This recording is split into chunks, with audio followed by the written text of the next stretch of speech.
Welcome back. Get ready to turn on dark mode. We're here to talk working in IT, video games, tech, and everything outside the 9 to 5. I'm one of your hosts, Taylor Floyd Muse. And I'm Keegan and Taylor. And you got a haircut. Yeah, buddy. Looking good, right? Looking crisp. Marginally less ugly. Like, seriously, you're going to give me the, 2-finger rule on that? The 2-finger. All right. Let's. What am I, you're measuring out like an ant? Like, what's going on? Slightly less ugly. There you go. That means a lot, actually, coming from you didn't know if you should accept that or not. Usually, you don't compromise on measurements. All right, damn it, your haircut looks good. Yeah. Thank you. It felt good after 3 months of not having a haircut. Wait, hold on. You said 3 months? Yeah, I didn't realize that until I got to the barber. He's like, you realize you haven't been here since February? And I'm like, whoa. I mean, it makes sense. My hair was down to my lip. I'm glad I didn't see that in person, not gonna lie. Yeah, it was ugly, and I can't hide that. I mean, I can. That's what hat only season's for, Yeah. But that's finally over. Your coworkers can see what you look like on cam now. I know they can. Before then, it was hats only. No way I was letting that slide. What kind of hats are we talking about? You just wearing that backwards cap on cam or forwards? Like, what's going on? Always a backwards, because forward doesn't work with my long, thick ass hair. It'll peek out and look weird. So backwards or a Carhartt beanie. Like the Carhartt beanie? Always. Labels out, baby. The Labels one out. in our logo Carhartt beanie? Yeah. Labels but the label can't be out in that because that's legality. Well, yeah, okay. But in real life, I'm repping that Carhartt beanie. For sure. I'm one of those guys. So what was it like going to the barbershop post? Well, I don't know. It's not really post quarantine for everyone, but for Kansas City. It was, it's still weird. I was driving downtown and seeing people walk and go into restaurants and stuff. I'm like, I had in the back of my head, I'm like, should you be able to be doing this? But it was nice because it's just socializing, right? So actually being able to talk to my barber, and I was actually worried about it because it's small town business. That's 6 weeks he didn't have a paycheck. So yeah, dang. It was good to talk to them, and they're still doing regulations, so I had to wear a mask the whole time, and in the building everyone has to when you go out. Mm-hmm. And so when he's trimming around my ears, I had to hold it for him because he's they have security in the plaza, that they have their own branch. Yeah. And they're monitoring whether or not the businesses are following the guidelines. Okay. And so you have to wear a mask or else they can get penalized or something like that. Yeah. That's got to be tricky, holding the mask up while he's doing your hair. Because the barber used to cut my beard, but it looks like the next time I'm going back, that's not happening. So that's a no-go, bro. That's a no-go. But to be fair, I've been growing it out, so I wouldn't want him to trim it up anyway. And it's looking nice. It's looking like it's connecting in pretty nice. Yeah, it's pretty solid. It looks better on the camera than it does elsewhere. I still got the patch, the one patch, but it looks a little better. It's better than my patch, which is my entire cheek. Do you have any hair growing there?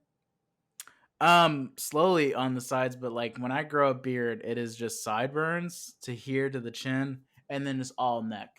So does your father or brother have a fuller beard, or do they also have the neck beard going? Because I'm trying to see if you have hope. So Terrence probably has the closest to mine, but I think he just went through the pain of the neck beard and now has an actually good beard. Mm-hmm. My dad, I bet, could grow a gnarly one, but he has not since I've known him. So I've never seen him with a beard. Fair enough. But yeah, I don't know. I'm really happy. It was weird leaving the barbershop and mentally I just felt good of just relief of socializing and things slowly getting back to normal. And I just had a clear mindset for the rest of the day. It was really nice. And just knowing that I can actually look normal on video calls now. Yeah, that's a little bit of a plus. Yeah.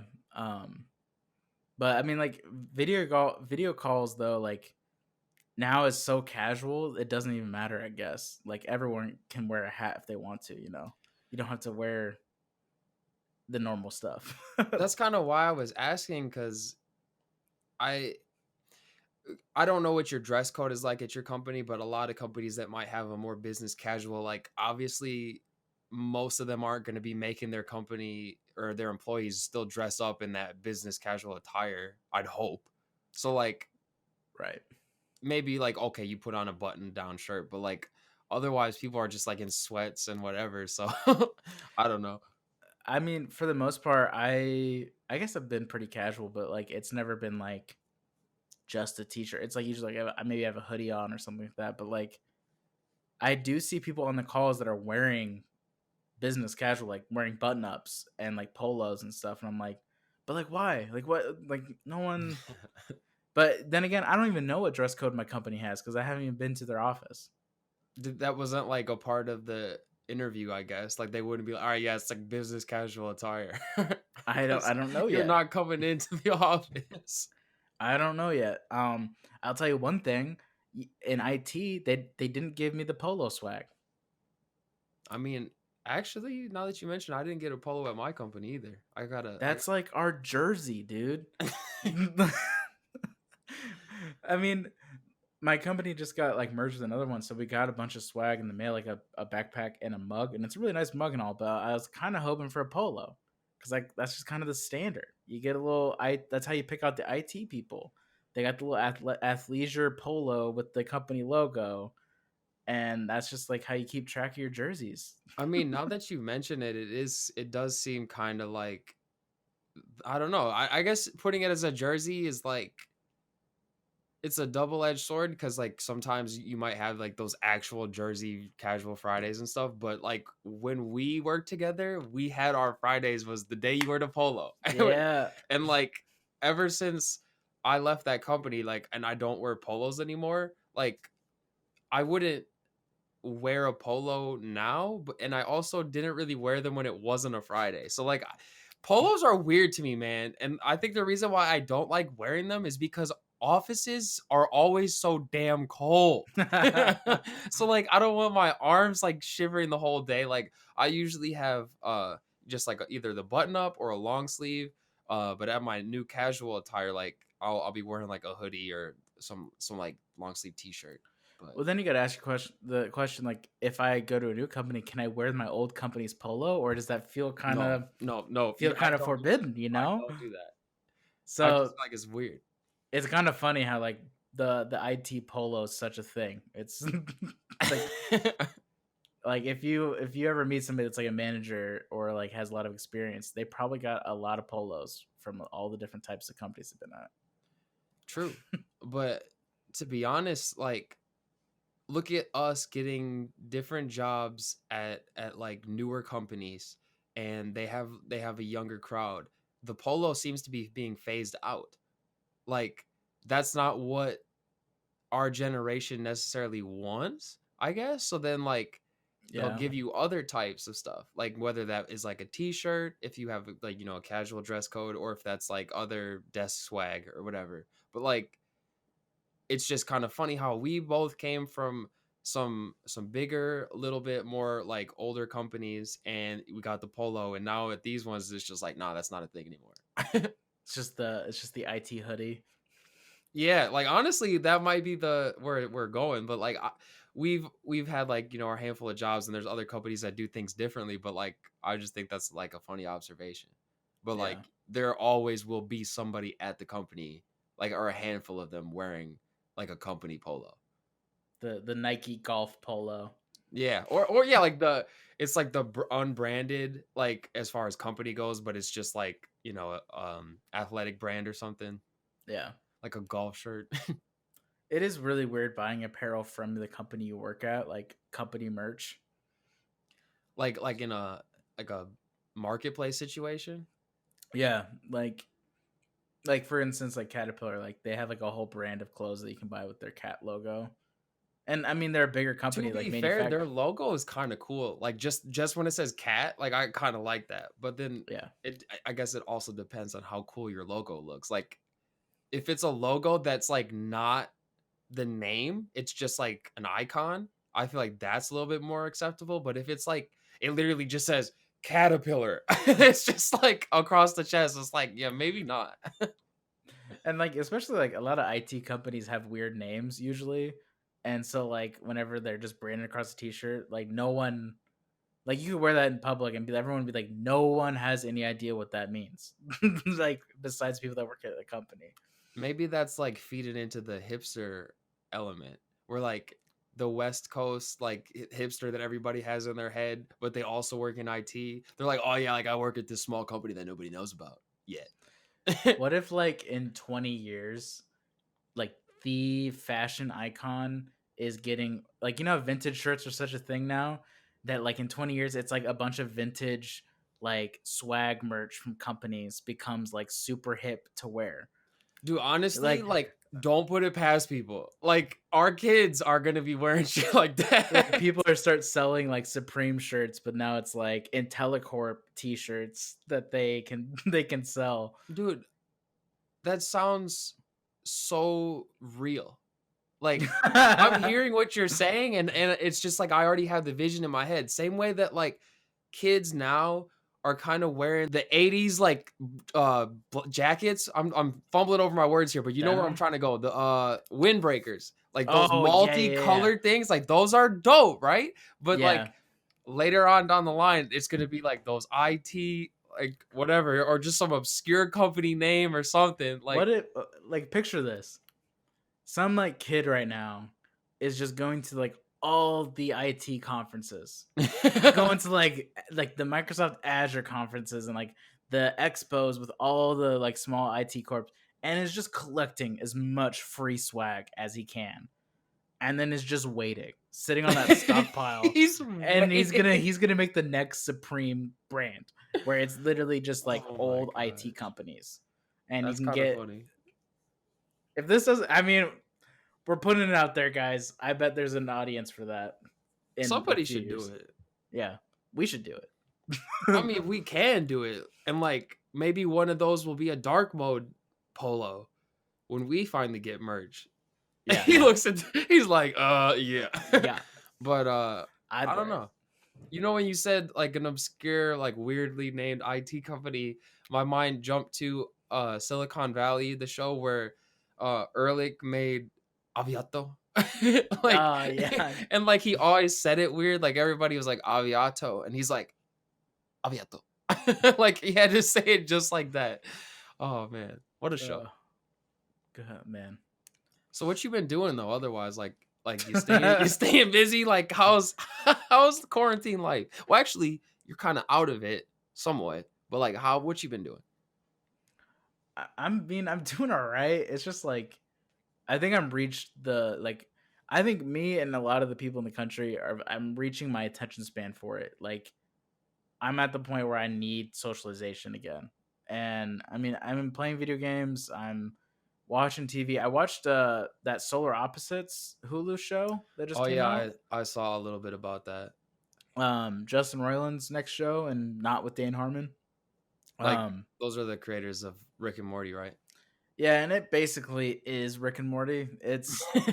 It's literally Hulu's like we want a Rick and Morty, and Justin Roiland's like, all right, I'll whip something up. He's like, I Um, got you.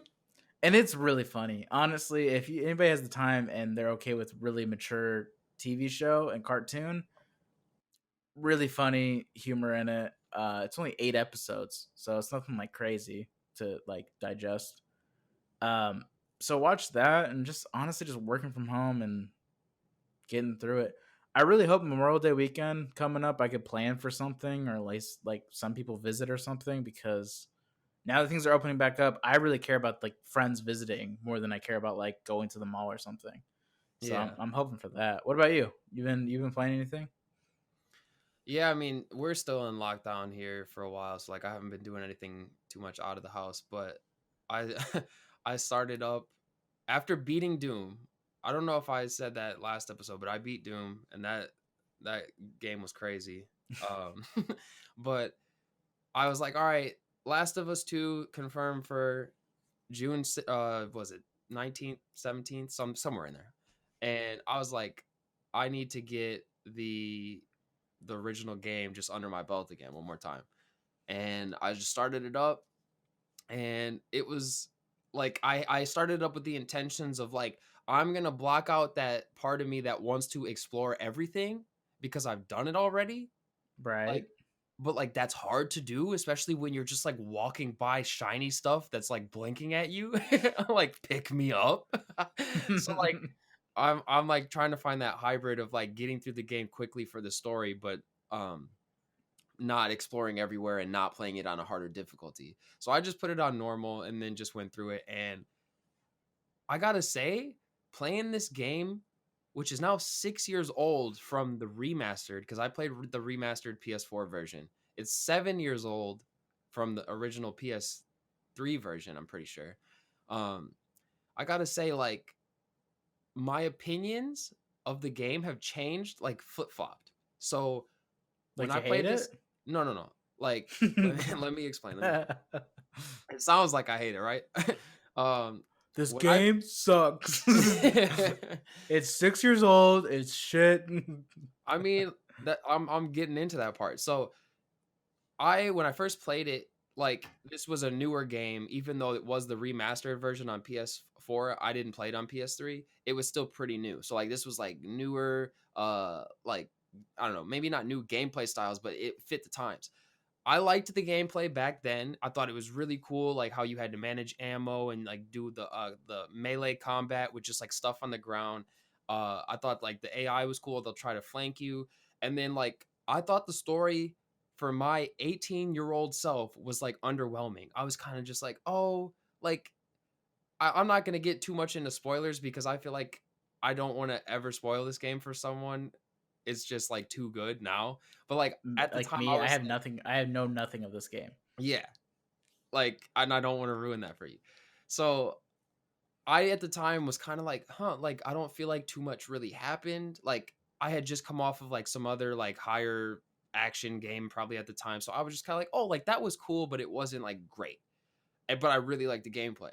And then now, 6 years later, I'm like, wow, I do not like this gameplay, but the story is fire.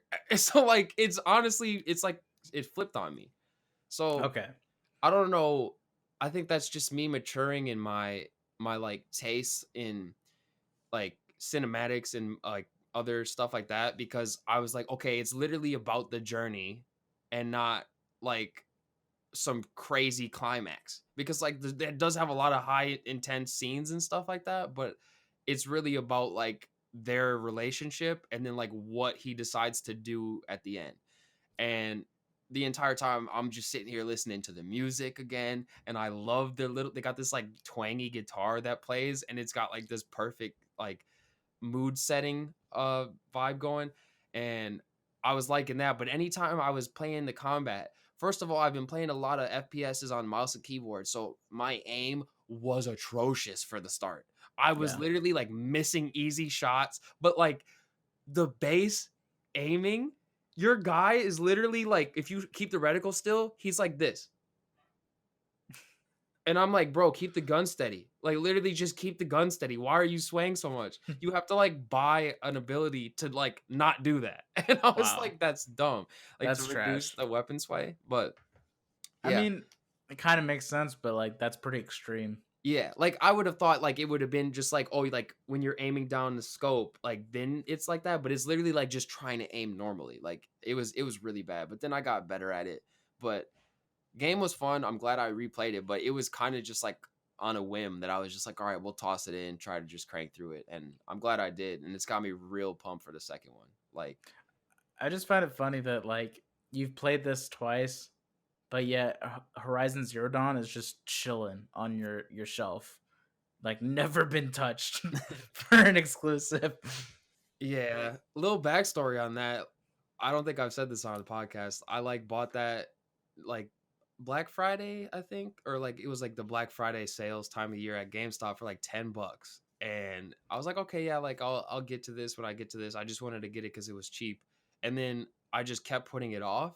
And then like it got to the point where it's like, okay, like that game's like an investment. Like it's gonna be like 50 hours or so, and I just kept putting it off. And then like here it is 2020 and I'm like it's still in the plastic. So I'm thinking about hopping on that next, but I think I'm gonna play here I am putting it off again.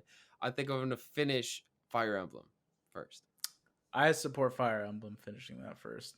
But I will say with your flip flop, um, I think that has some truth in it, in the fact that like I think a lot of the games I play now I wouldn't have enjoyed, 6 years ago. Like, granted, I still like the genre. I've been pretty consistent with genres I like, but like Disco Elysium, the game I finished recently, Hmm. I don't think I would have had the same respect for that game that I do now than I would have if I played it 6 years ago. I think 6 years ago I would have gotten bored with it. I wouldn't have really been that interested in the story. But now I'm like, this is really enticing. It's very artistic as far as a game can go. The ending of the story really does this really weird shift of what you thought it was going towards, and it had really good movement to it, and it really wasn't about gameplay. It wasn't really much had anything to do with it. It was just the story. So I think that's pretty accurate how a lot of the games could go, and I really wish we could just do side by side comparisons of like 2012 Keegan versus now playing the same games. It'd be cool AI to invent. But That kind of leads me into a question I wanted to ask you, yeah, but I have another observation I want to put in first. okay, So I think that like what you're saying about like your taste changing is big, and you're able to appreciate things that you probably wouldn't have before. And I feel like as far as like story and games and movies, like that will always be forever evolving. But I have a problem going backwards to old mechanics. Like yes, playing old games is difficult for me because I'm so used to fluid movement and like nice controls in modern games that like this game isn't really not I should this game is not old. Like where it's like, oh, they don't even use like the normal twin stick shooters like that bad. Like I'm playing a PS1 game, but it did feel noticeably clunky. And like there were just certain areas where I literally was just like yelling at the game because I was like, dude, I shouldn't have died there. It literally just got me caught on something stupid. So like I think that was kind of the struggle I had.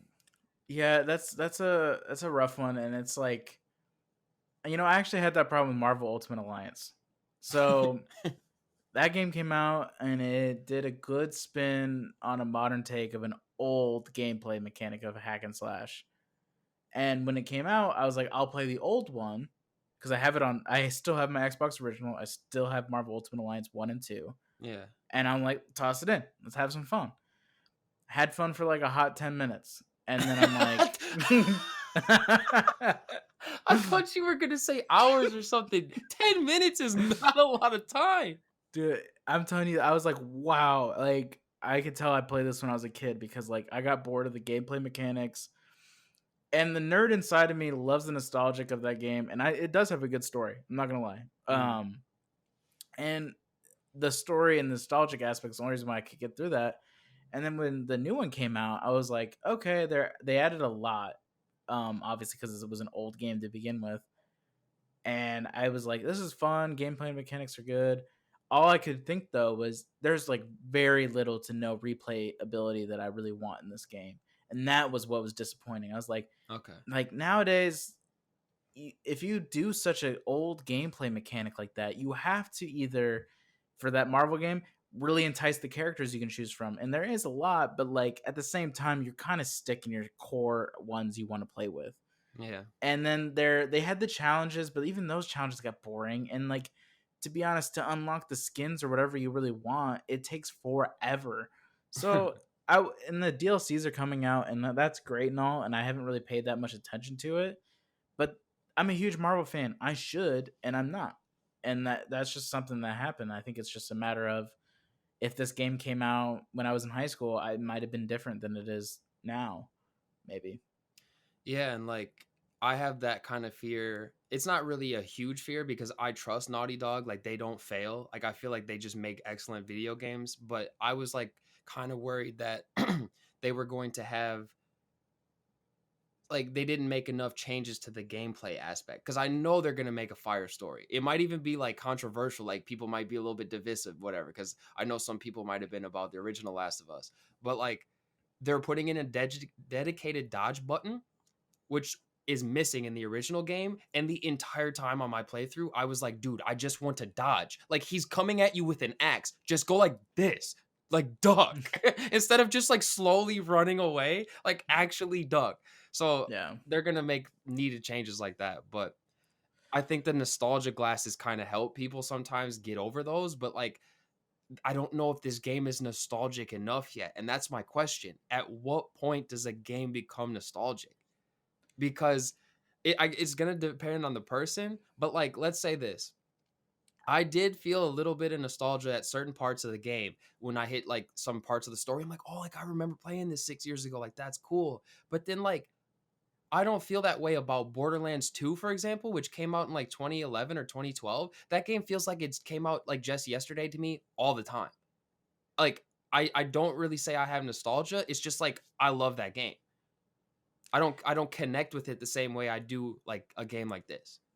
Okay, but Borderlands, their gameplay is pretty universal. Let me put it that way. Like, it, I mean, granted, they added things each game and new guns and new story, but like that gameplay is pretty universal. So I can see why it wouldn't become nostalgic and it would constantly be like, oh, I could pick this up as if it was brand new. My version of Last of Us is Batman Arkham Asylum series. Arkham Asylum, I went back and I tried playing it again after I beat like Arkham Knight, I think. And I immediately felt like it was nostalgic. I didn't really want the gameplay. I just wanted to go through the story of it. Because after finishing Arkham Knight and there was no new Batman to content, I was like, oh, well, then the obvious thing to do is go back. Now, Arkham City gameplay was great. It matched up with my nostalgic feels and everything. That's because I think it still had very contemporary gameplay mechanics. Whereas Arkham Asylum, it was like, this is kind of our first time taking our stab at it. So it's kind of base game. And then Arkham City was like, here's a lot of fun new things. And then Arkham Knight was like, here's a shit ton of new things. And Arkham Origins will just kind of leave in its corner. But that series is kind of my nostalgic, and I think it's when it's at least, let's say, plus 5 years old, and if the gameplay mechanics age out quicker than the story does, nostalgic is the only thing that drives it. Now, if the gameplay is universal and it's like a first person shooter that has a story, or whatever, and it really could come out this year as a remaster, and we'll get to that later, and people would pick it up and play it, then yeah, that love versus nostalgic is the only tie-in for it outweighs it. But a game's nostalgic when, in my mind, it's plus 5 years old and you really only go back to it to experience the story of it, not really to play it. So for you, it sounds like it needs to be a certain amount of time, and the game still needs to be appealing to you to play. At some point. Yeah, maybe it's not even just years. It's probably like if you haven't played it in the past like year, Bingo. or you have. That's it. That's what I'm looking for. I figured out that I think it's like if you haven't played this game regularly, like you took a hiatus from it and you revisit it, you start thinking about how like the things around you when you were playing. Like when I started playing this game, I was like, oh, I remember sitting in my room, like I was like a month away from going to college and I was playing this game. And then like as I'm getting to certain story points, I'm triggering like life points in my head. So it like ties me back to like where I was at that time period. But like Borderlands 2, I never stopped playing that damn game. Yeah. Like I've been playing that game intermittently since it came out. So it's like I don't really have the nostalgia tie with it because it never stopped. I think my nostalgia tie is to Dragon Age Origins or Dragon Age Inquisition. And because I picked that up a while ago, just like to boot it up again when I'm here in Kansas City, and I immediately felt back to when I picked it up again in the college house, and you just absolutely mugging me about I playing that roasted game you so hard because you didn't even seem like you were having fun. I came into the room like because I heard you like, man, like what the heck is this? Like where even am I? Like what's going on? I'm like, Keegan, you all right? He's like, yeah, I started playing Dragon Age Inquisition, and I literally just started dying laughing. Like, why? Oh, but You know, if like I got that game because I loved the first two games a lot. Like that game, I played those a shit ton. If you play those are super out of date, mhm. and those are very only nostalgic, and you don't really play it for much time at all. But I got that game for Christmas when I was in high school from my dad, and like I like put a couple hours into it, and then I just didn't play it for forever. And it was like I think it was when we were in the house, and I was like, what should I play? And I did the random pick from my Xbox One games and just booted up. And I remember you're like, what are you playing this dragon bullshit? Like, what is this? Yeah, because I like that game was not even on my radar. I just like that was also when I just was like not open to playing anything else. So I Yeah, was you like, were just this isn't an Overwatch. FPS. What is this? Get this out. Yeah, is this Overwatch? No. Okay, cool. Because Overwatch was the shit at the time. But I think like I know you just said like, oh, it has to be like, it maybe not has to, but maybe over 5 years. I think that if you have last played the game at like a different chapter in your life, like things were different at that time, that's a perfect way to make the game nostalgic. Because like for example, I haven't played uh Breath of the Wild in like 2 3 years, right? But if I came back to it, I wouldn't be like, oh, this is nostalgic, because like 2 3 years ago really wasn't that much different. Like there's a couple of different things, like I was still in college, but like I don't feel like, oh, that's like a different chapter. When I think back to this game, I was gonna go to college. That feels like a lifetime ago almost, but it's only 6 years. So like Yeah, when you I go can back see to that. childhood video games, you're like, man, I was a little tot and I was playing Jack and Daxter, Ratchet and Clank, like, and those just hit hard. But I just thought it was interesting that like a game that was 6 years old, which really isn't all that old, hit me in my nostalgia so hard when I was kind of like, huh, like I just played this game not that long ago. Like I probably picked it up one other time, but didn't get too far in college because I tried it on the hardest grounding difficulty, and let me tell you, that was not that fun. Like I was like, all right, I gotta stop. But Yeah, I think that's a good way of describing it. Chapters in your life. I think that factors in gameplay and just general. Did you like it the first time you played it? You know? yeah, and I also think it's interesting that like maybe you didn't like the game 100% that time, but then like, oh, now you like it better being older and able to appreciate it more. So Yeah. I guess that's like one of the it's not the first time, but it's like the first time that like different aspects have changed for me. Where you like one thing the first time, but not the second, and then the thing you didn't like the first time is the thing you did like the second. So it's just Yeah. You're a complete flip flop. flip flop, 100%. But now I'm just like, June cannot come soon enough. I need that second game, man. I'm genuinely worried about June because you hear about the Gorilla Collective conference. Yeah, you sent me that. Well, first of all, you sent me three obscure picture tweets that they I were was like, trying to what the? like tease it. Yeah, you I were like, was. "What is this?" And then I literally like, I don't know if it was just because I looked at it like 10 minutes later or what, but like I just did like a quick Google search and found it instantly. I'm like, Keegan, it's this, and he's like, "Yeah, I found it like 5 minutes later." So I was like, "All right, well." But apparently, there's gonna be a conference with Larian Studios, a bunch of indie studios. Dude, this is your dream. Let me say this. I looked at these studios here, and it is every single studio that you play. Yep. Like, I looked at them and I'm like, Keegan, I don't think I could really care less. But you, like, I'll watch it because they might announce some cool stuff. But like when they showed the games that they had from by these studios, like for example, Paradox, they make like City Skylines and Stellaris, which you've played, and then like Funcom, Mutant Year Zero, you've played. They got, I still don't know how to say this one. The ZA/UM, is it Zaum? Or is it just I don't Za even know, slash but they E- made Disco Elysium Exactly. So like these are your games, but I and Larian Studios. oh yeah, can't overlook them. They got Baldur's Gate 3 and Divinity Original Sin 2, which is also in hiatus right now. Maybe that game will feel nostalgic because it's been so freaking long since we last played it. But I mean, when that got announced, all it's doing is like, okay, my fall, I'm already really busy. Like I can already sense it. I'm busy, Yeah. and I know that Larian Studios or one of these studios is going to drop a big bomb that's going to come out in the fall that I wasn't even thinking was on my radar. Oh yeah, sleeper hits, man. Yeah, and these aren't going to be sleeper hits. These are going to be like, I don't even know what the opposite of that is, but Okay, let's think about this. It's not a sleeper because it's not something that you overlooked, but then you ended up buying and it ended up slapping.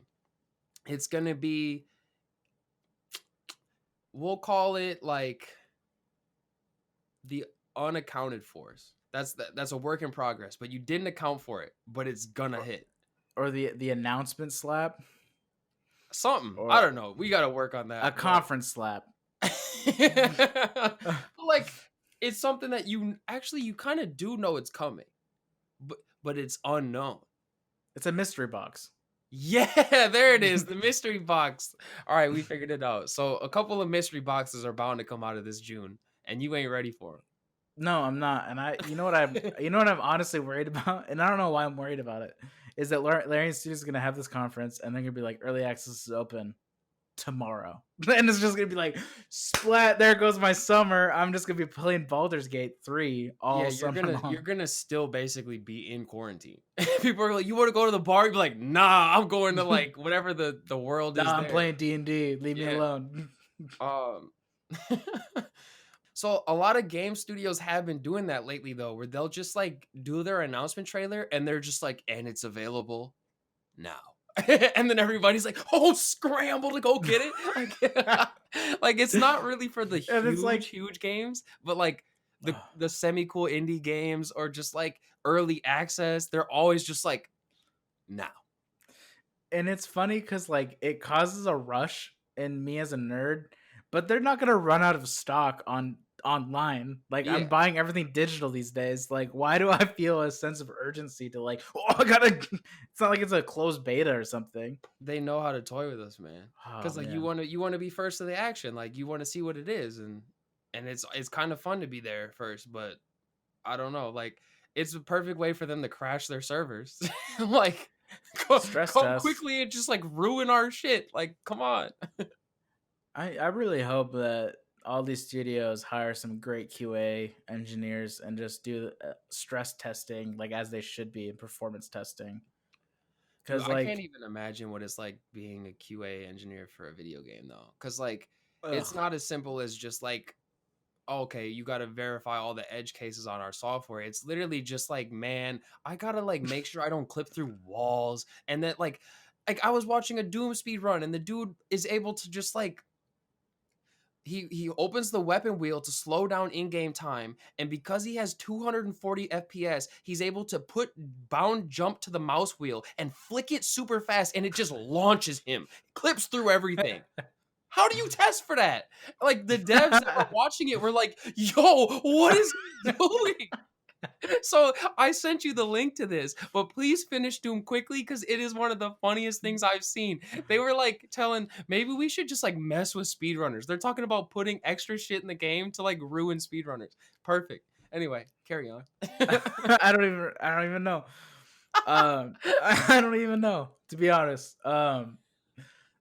But I'm excited for this summer. I hope plenty of announcements happen, but like at the same time, what I really don't want is I don't want a cluster of downloads to happen in September.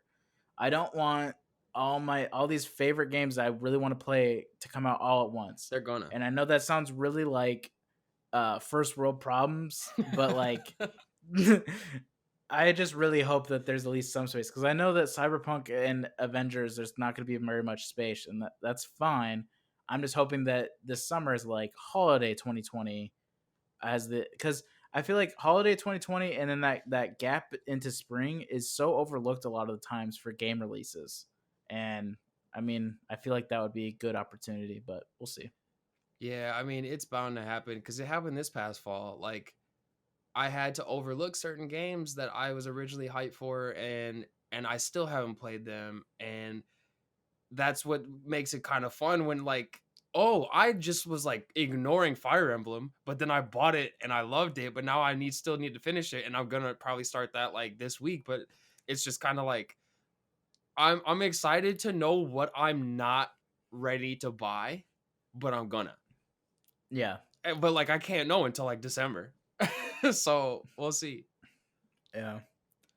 Um, but speaking of like new video games coming out, Tony Hawk Pro Skater, we got Oh that no, news no, dropped no. today. Um, I honestly kind of forgot that this was ever rumored forever ago. But I mean, they released the footage of the remaster of Tony Hawk Pro Skater 1 and 2, and it looks good. It looks damn good.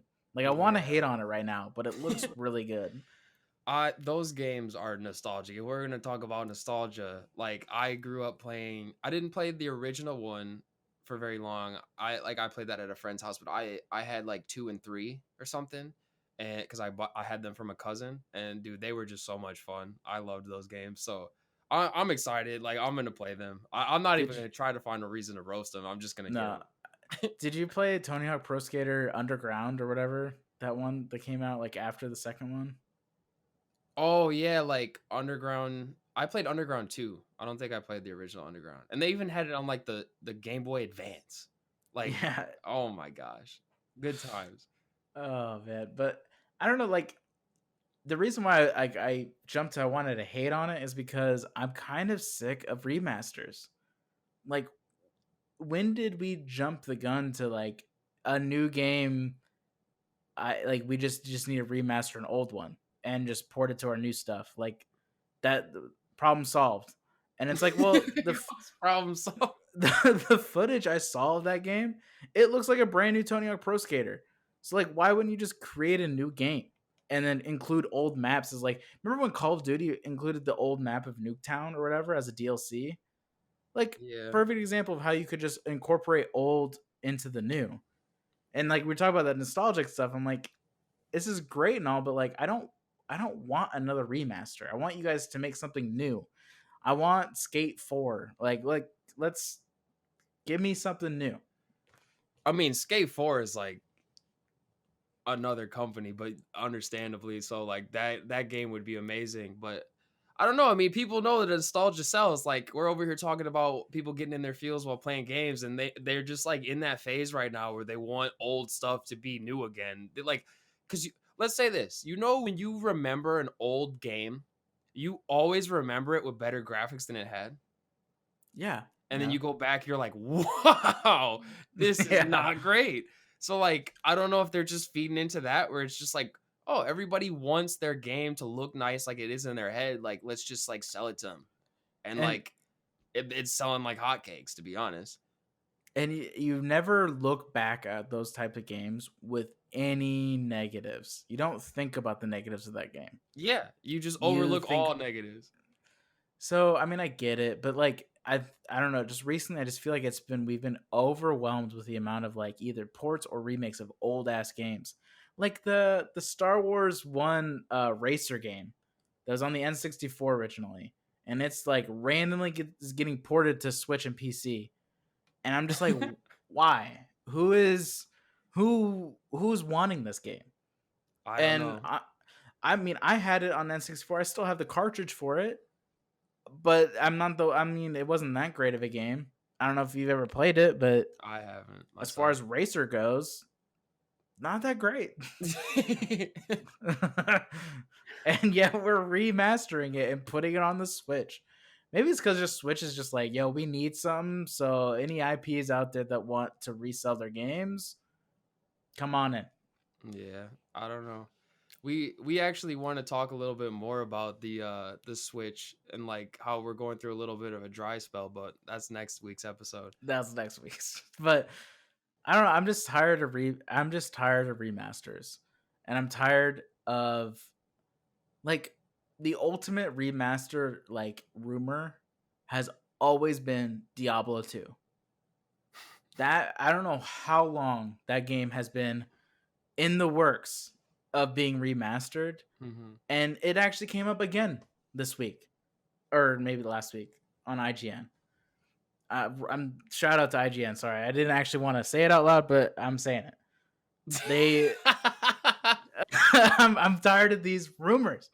This is not. As soon as I saw Diablo 2 remaster, I just said no. Like it's not. This has been teased for forever, and I don't believe a single word on that stupid article that it's in the works. Welcome back to Keegan Leaks, by the way, guys, where Keegan loves to roast all sorts of rumors and unconfirmed sources. If you click on the IGN link that they said the Diablo 2 remaster is been quote unquote like in the works or whatever, they cite another article's rumor as the source. And in that one, they don't have a source. They say sources. And I'm like, I don't know how many years. I wish I had the number of years that Diablo 2 has been rumored to be in the works of being remastered. Yeah. I can tell you they have leaked and they've started releasing information about Diablo 4. Why the fuck would they be working on a remaster right now when Diablo 4 is gearing up to be released? No way would they release Diablo 2 remaster before Diablo 4. And so it just, to me, this rumor leak bullshit is just stupid because it's been constantly brought up. It's about as old as the Community movie being quote unquote in the works of being made. Ever since that TV show got off air, they've been rumoring at the Community movie being made. And just recently, with Community cast being on a like happy hour Zoom call or screen reading or whatever, they were all on it. Dan Harmon got like interviewed or something, and he said, "Yeah, conversations are happening." That was the quote. And they're like Community movies in the works. Like, no, like that doesn't. His quote was literally like, when good things like this happen where it gets on Netflix and popularity comes back, it conversations do end up happening a little bit more. That means nothing. That means absolute zero of that movie getting made. Donald Glover didn't even want to do the last season of it. Why would he join a movie for that? When I saw that article, I lost it. I was like, there's no way. They're just hitting me with 2 leaked articles in a row, and just it was so bad. Whew. I heard you got the Mandalorian season 2 spoiled for you too. I hate to pile on things as you're already kind of like stressing over there, but like same site too, IGN. You're on thin ice. You're on thin ice, man. IGN. Okay.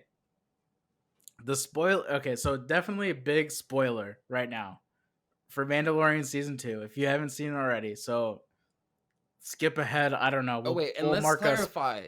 Season 2 isn't out yet. Correct. So it's a spoiler for something that hasn't come out yet. And IGN did it just real blatantly. And granted, I will forgive him on the fact that this is an easy spoiler to accidentally stumble upon.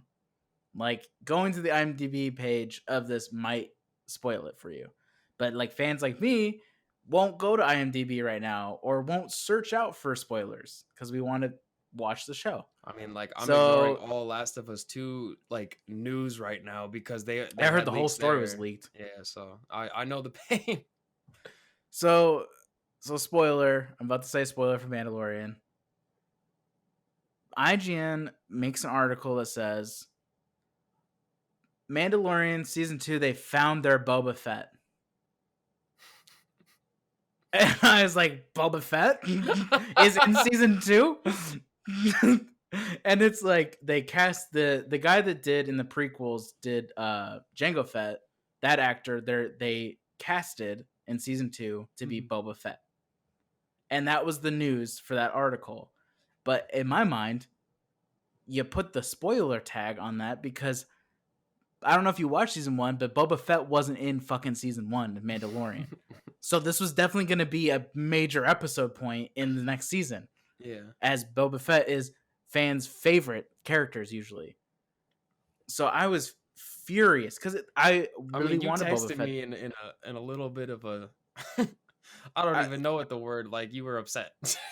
Because, like, I want Boba Fett to be in Mandalorian. I want that reference to be there. And they hinted at it in season 1, but like there was no confirmation that he was going to be in season 2. Mhm. And there is no release saying that he's going to be in season 2. Like no, art like interviewing the creator, are you going to bring him in? There's no confirmation. But IGN's just throwing like, hey, they casted a Boba Fett. I hope I ruined your day. And this is like in the title. Yeah, just they Mandalorian season 2 found their Boba Fett, and it's a picture of Jango Fett in like their little thumbnail. I'm like, fuck. I mean, and it checks out, and like it's so I'm sorry, disappointing. bro. It's so disappointing because like I mean, obviously they didn't think it was that big of a spoiler, but to me, it's like I wanted to be surprised. Like all of a sudden, Boba Fett just shows up in season 2. It would have been fucking ridiculous. But now I know it's gonna happen. Yeah. Wow, that was a heated Keegan spoiler / leak session right there. Well, I got another little leak for you, but You got a leak too? yeah, but right after this. If you're liking the podcast, make sure to like, subscribe, hit the bell for notifications. Be sure to check out our website that's actually working now and secure. So if you've been hitting it up and it's been saying, we're trying to steal your information, don't proceed. We're sorry. We didn't check the box on GitHub. We checked the box now. It's secure. We've been stealing your information. No, we haven't. Anyway, it's got that HTTPS. The S makes all the difference. Hit us up. Go check us out. Check out our links for a Buzzsprout to make a podcast to get a free $25 or $20 Amazon gift card. And yeah. All right. You want the leak now? Yeah. What are we looking at? All right. So this leak, it's more of just like some analyst named Michael Patcher, who I guess doesn't have the best track record normally. He said that he thinks that Xbox is literally waiting to reveal the price on the Xbox Series X until Sony comes out with the PS5, their price, and they're just going to undercut them by $100. They're just prepared to take a fat loss on their first 10 million units and like subsidize them because like they're planning to do like other revenue avenues, like, their Game Pass and their cloud streaming. But I was sitting here like, well, what if like the PS5 is like $400 though, and then like Xbox is just like bleeding money because they have like a really nice console, like with better hardware. But then this like guy's just an analyst. Yeah, but like the funny part is, all right, so I'm referencing a different article which we'll have linked in the description, but I read another article that I cannot find anymore. I don't know if they took it down, but they just roasted this guy. They were like, Michael Patcher, and then they linked all of his previously incorrect like vastly incorrect things, like Apple's making a game console, like a physical game console in 2012, and then like Xbox is gonna win this console generation. and other stuff like that, and they're like, yes, that guy. But then they also were like, but he did get a little bit of backup from like another major company, so there might be a little bit more light to it. And I also wouldn't doubt Xbox to do something like this because Sony did this shit to them last year, and that also fed into stuff. But I don't know. All right, what do you do if you're in Sony's shoes right now? Like even if this is a leak, this is also a probability. They're fighting over price because this is gonna drive sales. So like, what would you do if you were Sony? Part of me, well, here's the thing. They probably already have a price point locked in for forever. Which one? Sony and Xbox. Like, they definitely had a price point of how much it costs to make per unit, and then they have a price point to make like their business model. Like, I guarantee you that they're not just gonna wait months and months. They might pivot last minute, but they definitely already have a strategy in place. So whether or not Sony changes that strategy based off this leak, I don't know. But like, I think their if I was strategy Sony, is literally to undercut them. Like that's what they're doing. Yeah, and so if they I was better Sony, have multiple avenues thought out because Sony could just like ruin them with a cheap price. 100%. But also, here's the thing: if I was Sony and they did that and that release came out, I might take a stab out there if they really wanted to poke the fire. But here's the thing: they don't have very much cards to play with because they don't have any information out there about their console at all. Yeah. So if they comment on this, people are gonna be like, "You're gonna tell us the price point, but you're not gonna tell us anything about the console." Oh no, So like they wouldn't Xbox, release the price first. no, Like, I know, but like I'm just talking about the timeliness of this article, right? oh yeah. If they did anything to address this, because let's be real, they're not going to be releasing the console for a long time in comparison when this article came out. But they might release something like, I thought we weren't Xbox's competition. Like, I said that yeah, because like, they when were you literally like, "Yo, we're." Or what did they say? Sony or PlayStation isn't our direct competitor anymore. And then there's yeah. doing this kind of shit. Like, yo, what's your price gonna be? And the thing about Sony coming out with a price that's dramatically lower so that they have to go lower, in a turn might actually help Xbox because then they could just be like, fuck it, we're not going to do that. And now PS5 has a super low price. Like, that But could see, be here's in. the thing.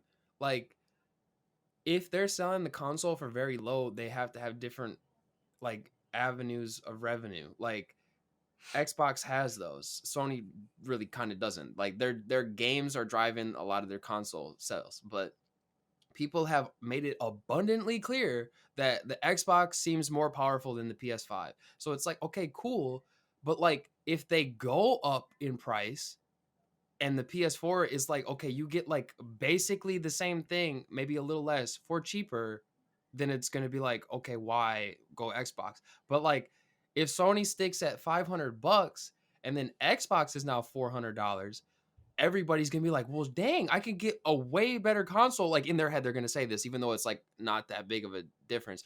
I can get a way better console for like $100 less. Like obviously Xbox is going to sell really well, but like they're going to be losing so much money even at $400 in that first 10 million units that they're trying to do. So it's like, I don't know how well their Xbox Game Pass or their cloud streaming service is going to cover that, you know?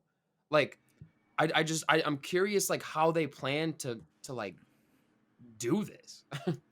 Cause like The somebody thing did the is math, and if they lose out $100 on the 100 or 10 million units, that's like $1 billion right there. here's the thing with Microsoft's Game Pass and Ultimate Pass subscription base. I guarantee you those numbers and the metrics actually help them with their console being more competitive with the price. Because if you think about it, the way they have their structure on their Game Pass, and also now you can actually bundle it with your Xbox Live subscription. So it's like $15 a month, or yeah, $15 a month literally gets you Xbox Live and Game Pass bundled together. Okay. Pretty affordable. Yeah. Now, when they buy a console, and then let's say you kind of make it kind of like, why wouldn't you do that bundle? They buy the console. They also are signed up for $15 a month. Whereas before it could be free, but now they're like, well, might as well do $15 a month. You're kind of bringing in a subscription base where you can justify a lower margin of a console because you have that consistent revenue. Because when they turn that on, and let's say it's automatically turned on if they go a little scummy route with the credit card or whatever, chances are people don't turn that off, or it takes them a long time to turn that off. So they can even measure in that. So I would not be surprised if their console being powerful and also competes on the competition with the price, because they have that extra profit that Sony doesn't. But Sony has exclusives and all the games that come out with it that they could time up. But Xbox has already beat them on the information race. They've already beat them on the next big game everyone's talking about for the next gen, which is Assassin's Creed. And it wasn't Sony's logo that showed up afterwards. It was Xbox. So they're already got a leg up. And it would be dumb for Microsoft not to just throw up another leg and like climb the mountain and just be a lower price as well. Now, will they wait? I don't know. I bet you if they don't hear anything from PlayStation 5 soon about their price point, that Xbox releases just a very, what they think is going to be lower than what PlayStation can offer. But if PlayStation doesn't start releasing some information by the end of the summer, I feel like people are going to get more and more pissed off, and Xbox is just going to be in the news longer and longer. And I think it's going to show that Sony lies heavily on their fans being loyal and just playing the games. And I think, I don't know, if I was a PlayStation fan, I'd be kind of pissed off. So, and I've talked about that in our console war stuff, but like, to me, it's a no-brainer for Microsoft to be like, of course we're going to try to come in lower. But for them to say Sony specifically, I don't know. I feel like they should have just said in the console space when really, I mean, it is Well, who PlayStation, else is but their competition in the I console? mean Switch, but like that's not really a competition. But Switch is more expensive than all of them. yeah, Like the Switch, like we talked about how sneaky that Switch price is. Like it's annoying, but I don't think there's any way that Sony waits longer than June.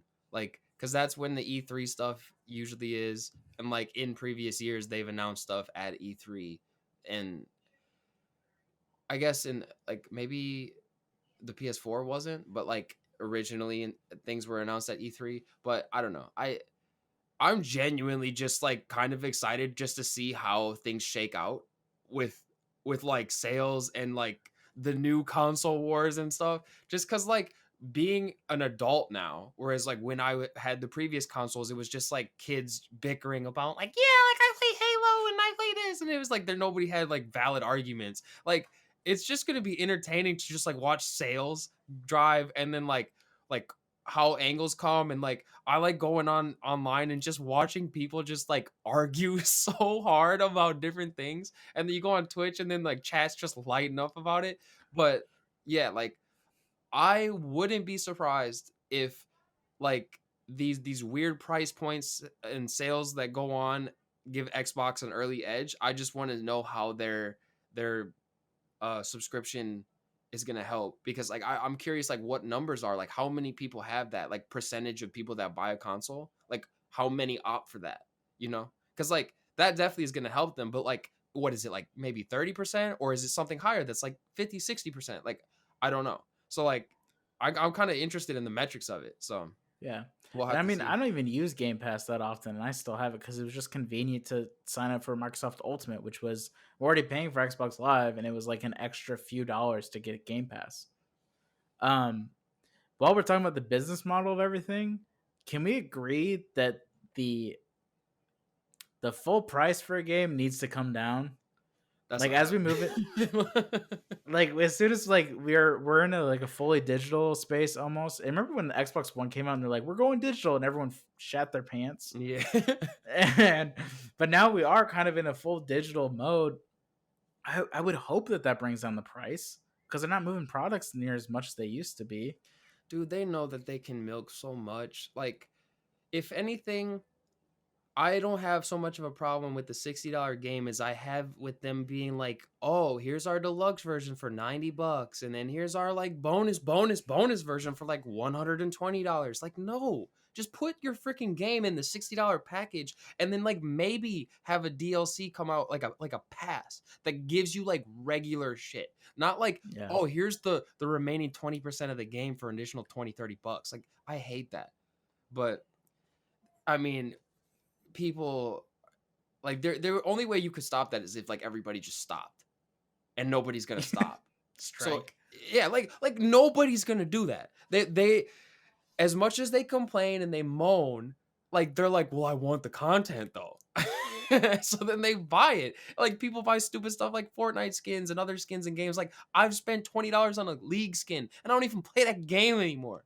But I when I haven't even had it, bought League I was skins. like, yo, Project Vane though looks so sick. Look at her motorcycle, man. Like, oh, but it's just people give in to dumb stuff. It's like impulse purchasing. Yeah. Uh, I don't know. We'll have to see though. Like it would be great if they like PS2 and Xbox games used to be like 50, I think. Dude, it's been a pretty set 60 for a very long time. Yeah, but I remember seeing like new games come out as a kid and they were like $50. Like I don't know at what point. I think when the next gen came out, PS3 and Xbox 360. 360, that's when they were like, nah, it's $60, guys. Sorry. Yeah. Um, but like also speaking of like business moves, because we were talking video games, but we talked really heavily on business. You know how we talked about I don't know if it was last week's episode or a week before, how AMC and other theaters were banning Universal Studios. Yeah. So they banned them because they went to VOD, they went to on demand immediately instead of theaters, which was Mhm. part of like their agreement or whatever.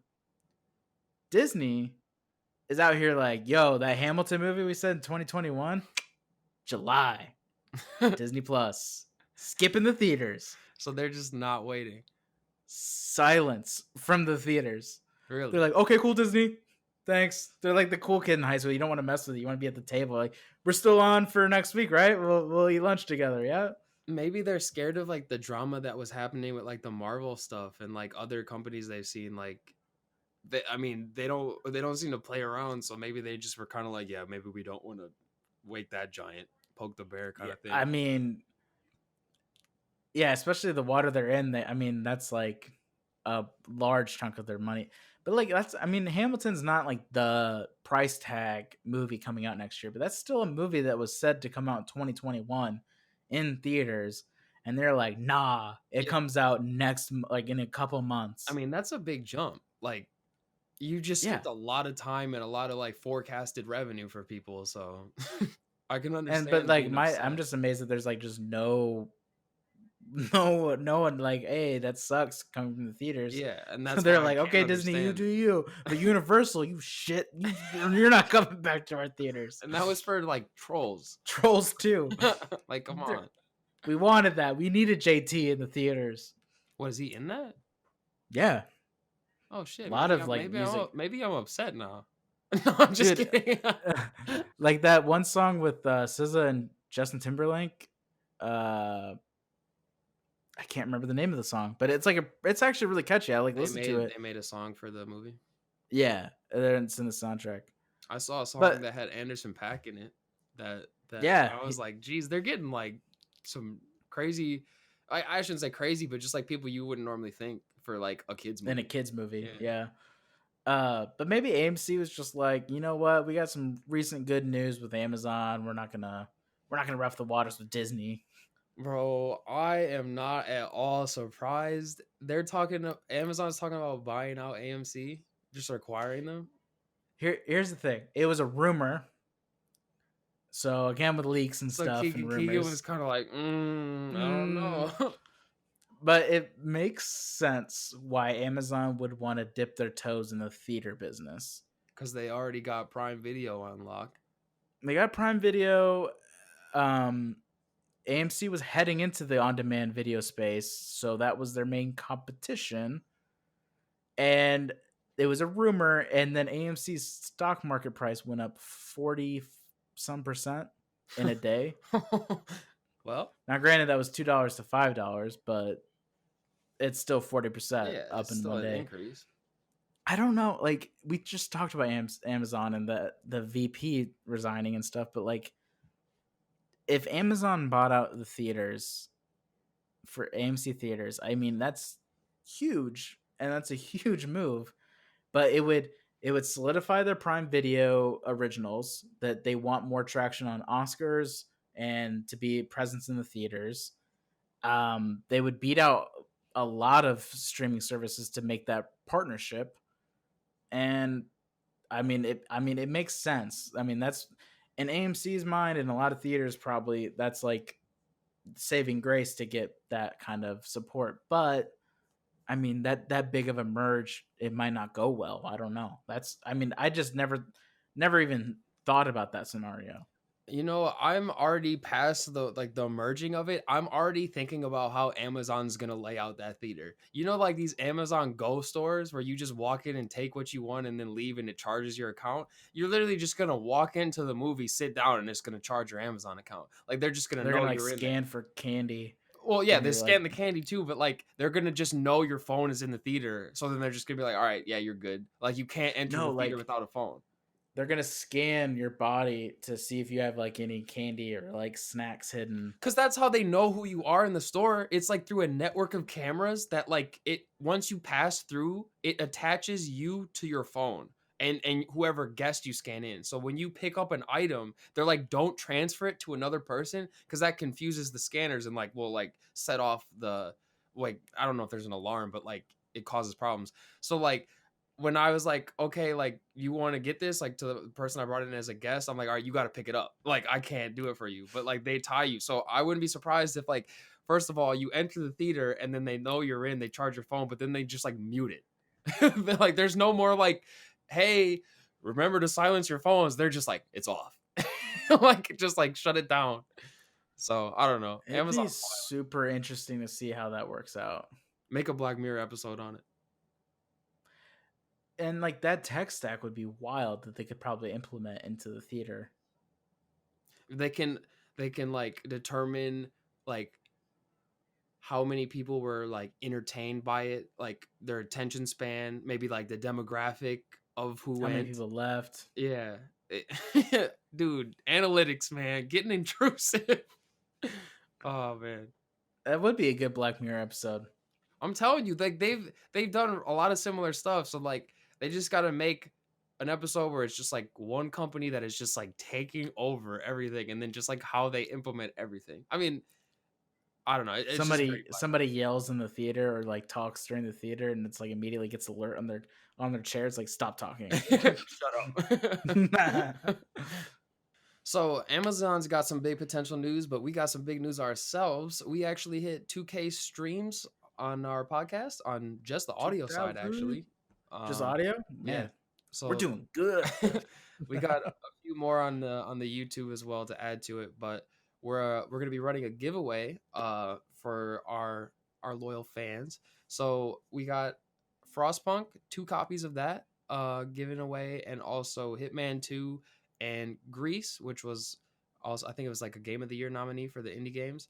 So if you're subscribing to the podcast and our YouTube and a couple of our social medias, you'll be entered in the running. We'll have a link out, and you'll probably see it probably already because I think we're gonna have posted it this past week. But if you follow the instructions on that, you'll be entered in, and then we can give it away shortly after. So thanks for all the support. We really appreciate it. Yeah, and keep spreading the word. We're gonna try to keep doing these giveaways, maybe, I don't know, monthly or when we hit certain milestones. So sooner you can, spread the word and get our viewership up, or get more subscribers to watch us, the more giveaways we're probably going to end up doing. And go to our social media platforms that are on our website at darkmodepodcast.com. You can find us there, and also Patreon links are there for any donations you want to contribute to the show. And just keep watching and keep giving us feedback. We all appreciate it. All right, guys, we'll catch you in the next one. Later, guys.